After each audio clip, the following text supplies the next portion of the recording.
शायद भविष्य में मैं कभी इस तरह की वीडियोस ना बना पाऊं और मुझे यह भी पता है कि इस वीडियो के क्या परिणाम होंगे, लेकिन मेरे लिए राष्ट्र और सनातन हिंदू अस्मिता सर्वोपरि है। भाषा बहुत कड़वी होगी मगर एक एक शब्द हम सनातनी हिंदुओं के गौरव को गौरवान्वित करेगा। बस एक प्रार्थना है आपसे, इस वीडियो को हिंदू बनकर देखोगे तो ज्यादा गौरव की अनुभूति होगी।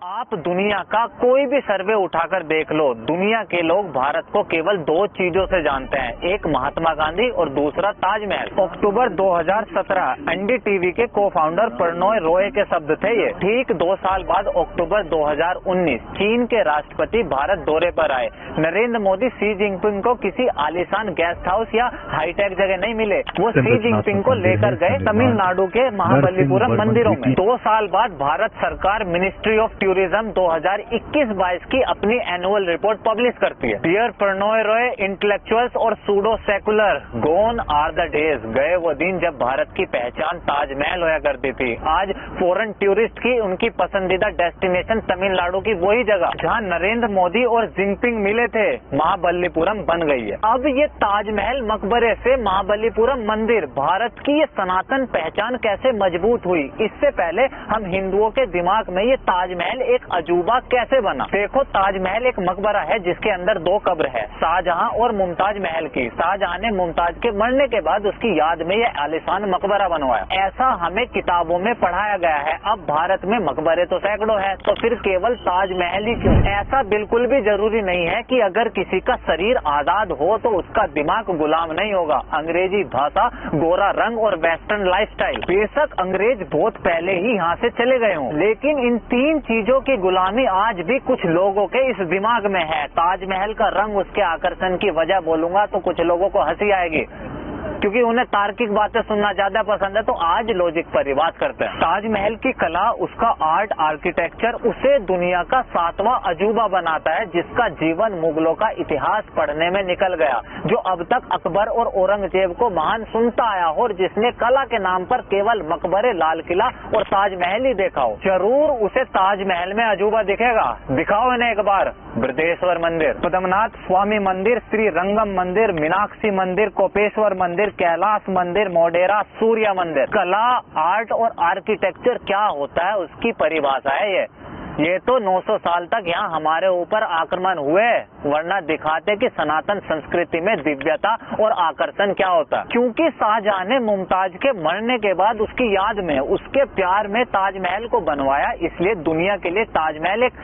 अलौकिक प्यार का प्रतीक है। जिन्हें 15-20 बच्चे पैदा करना कोई समस्या नहीं है, जो महिलाओं को केवल एक बच्चा पैदा करने की मशीन समझता हो, उन्हें जरूर ताजमहल के कण कण से प्यार टपकता हुआ नजर आएगा। मात्र 18 साल की शादी में 14 बच्चे हुए थे मुमताज को, लगभग 1 बच्चा हर साल। मात्र 38 साल की थी वो जब अपने 14वें बच्चे को जन्म देते समय मुमताज की मौत हो गई, और इन्हें बेइंतहा प्यार दिखता है इसमें। ये मुगलाई ख्वाबों से बाहर आओ और जाकर आओ एक बार केदारनाथ, काशी, अयोध्या, मदुरई, रामेश्वरम, वृंदावन। कोई एक बिल्डिंग नहीं बल्कि पूरा का पूरा नगर मधु, रश्मिता और प्रेम की निशानी उसकी परिभाषा और प्रतीक है।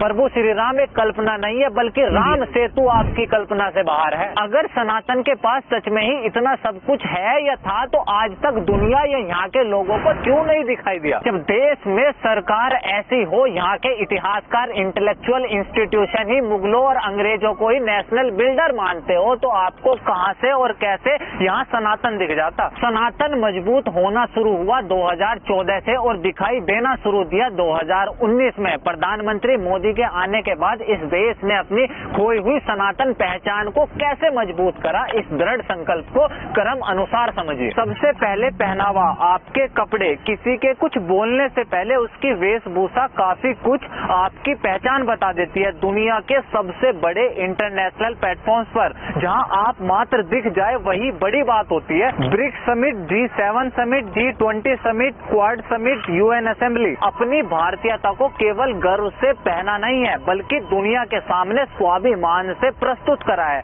और ये कोई एक दो बड़ी इवेंट में केवल दिखाने के लिए नहीं करा। नरेंद्र मोदी 2014 से लेकर 2022 तक 66 विदेशी दौरे करे, जिनमें 7 बार अमेरिका, 6 बार फ्रांस, जर्मनी, जापान, 5 बार चाइना और रशिया। हर बार विदेश में जाकर अपनी संस्कृति, अपने पहनावे को प्राथमिकता दी है, जिससे दुनिया हमारी इंडिविजुअलिटी को पहचान सके। दूसरा, भाषा। आप क्या उम्मीद करते हैं कि जब दुनिया आपकी बातें सुने या आप दुनिया को अपनी बातें सुनाना चाहे तो आप किस भाषा का प्रयोग करेंगे? अगर आज भारत में किसी को अच्छी इंग्लिश ना आए तो उसे एक छोटी से छोटी कॉर्पोरेट जॉब के लिए योग्य नहीं समझते। यहाँ भारत का प्रधानमंत्री इंग्लिश आने के बावजूद, अच्छी इंग्लिश आने के बावजूद बड़े से बड़े अंतर्राष्ट्रीय मंच पर अंग्रेजों के बीच अपनी भाषा हिंदी या दूसरी भारतीय भाषा में गर्व से बोलता है और दुनिया सुनती है। इसे कहते हैं अपनी भारतीय पहचान को मजबूत करना। तीसरा, आस्था। जब देश का प्रधानमंत्री विदेश दौरे पर हो और अपने इतने बिजी स्केड्यूल के बाद भी आप स्पेशली वहाँ के मंदिरों में जाए, Myanmar, Sri Lanka, Vietnam, Japan, Singapore, Portugal, Bahrain, Nepal, Abu Dhabi, और केवल विदेश में नहीं, भारत में चाइनीज प्रेसिडेंट जिनपिंग को लेकर गए Mahabalipuram, Japanese PM Shinzo Abe को गंगा आरती, फ्रेंच प्रेसिडेंट मैक्रोन को वाराणसी, ऑस्ट्रेलियन पीएम मालकोम को अक्षरधाम मंदिर, साउथ कोरियन प्रेसिडेंट को अयोध्या, जर्मन प्रेसिडेंट वेलफेयर को सारनाथ मंदिर। इससे ज्यादा एक प्रधानमंत्री हमारी संस्कृति को, हमारी पहचान को मजबूत करने के लिए, गौरव की अनुभूति पैदा करने के लिए क्या कर सकता है? चौथा, त्योहार और उपहार। ये सब इन प्रयासों का नतीजा ही है कि आज दुनिया भारत को, हम हिंदुओं के त्योहारों की बधाई देती है और केवल शुभकामनाएं नहीं देते बल्कि अपने देश में हम हिंदुओं के त्योहारों को मनाते हैं, हमारे सनातन को सेलिब्रेट करते हैं। यहाँ किसी का महिमा मंडन या कटाक्ष उद्देश्य नहीं है।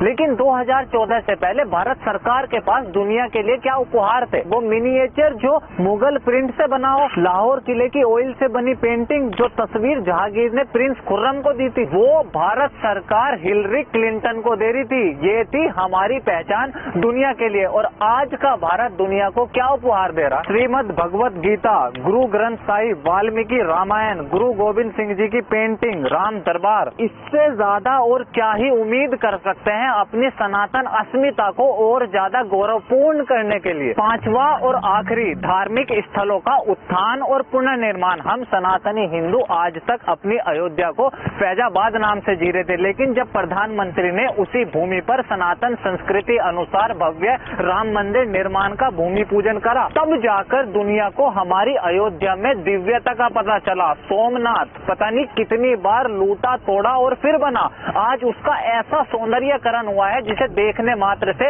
हर कोई विस्मयभूत हो जाए। बाबा केदारनाथ, जिनके दर्शन को जाना ही अपनी जान को जोखिम में डालना था, और 2013 की बाढ़ के बाद तो वह जगह लगभग तबाह हो चुकी थी। आज 4 लाख लोग हर महीने बाबा के दर्शन को जाते हैं। ऐसा रीडेवलपमेंट हुआ है, ऐसा दृश्य, वो नजारा, मानो बाबा केदारनाथ की यह जगह ही धरती पर स्वर्ग हो। और अभी हाल ही में काशी विश्वनाथ कॉरिडोर और उज्जैन महाकाल कॉरिडोर। आप विश्वास करे, आधुनिक इतिहास में आजादी के बाद इस भारत में सनातन उत्थान, हमारी भारतीय पहचान का इससे जबरदस्त समय अभी तक नहीं आया। कल जो हमारा सब कुछ लूटा टूटा वो आज हमारा इतिहास है, और जो आज जो कुछ भी हम निर्माण करेंगे वो आने वाली पीढ़ी के लिए उनका गौरवपूर्ण इतिहास होगा। नहीं तो हमारे पिता और दादा मुगलों और अंग्रेजों का महिमा मंडन पढ़ते हुए मर गए, हमें भी वही महिमा मंडन पढ़ाया गया और आने वाली पीढ़ी भी किसी मकबरे ताजमहल को प्यार की निशानी पड़ेगी। स्टैचू ऑफ यूनिटी, आदि शंकराचार्य स्टैचू, हनुमान जी की प्रतिमा, नई पार्लियामेंट बिल्डिंग, नया राष्ट्रीय चिन्ह, नेताजी की प्रतिमा,